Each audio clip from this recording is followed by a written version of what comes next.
Hello friends, ఈరోజు మనం ఆరోగ్యానికి ఎంతో మేలు చేసే ప్రోబయోటిక్ చద్దన్నం ఎలా తయారు చేసుకోవాలో చూద్దాం. ఇది మనం రాత్రి మిగిలిన అన్నంతో కూడా చేసుకోవచ్చు, లేదా అప్పుడే వండుకున్న అన్నం చల్లార్చిన దాంతో కూడా చేసుకోవచ్చు.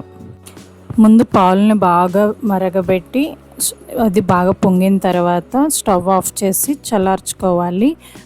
ఇప్పుడు మనం ఒక కుండను తీసుకొని దాన్ని బాగా కడిగి మనం రాత్రి మిగిలిన అన్నాన్ని తీసుకొని ఆ కుండలో వేసుకోవాలి.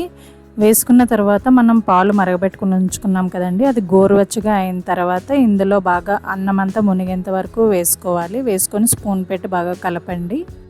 ఇప్పుడు అందులో కొంచెం పెరుగు అనేది వేసుకొని స్పూన్తో బాగా కలుపుకోవాలి. ఇప్పుడు ఉల్లిపాయ ముక్కలు కట్ చేసుకొని ఉల్లిపాయ ముక్కలు అండ్ పచ్చిమిరపకాయలు ఒక 2 తీసుకోండి. మధ్యలోకి గంటు పెట్టి వేసుకుంటే మనకి చద్దన్నం టేస్ట్ అనేది సూపర్ ఉంటుంది.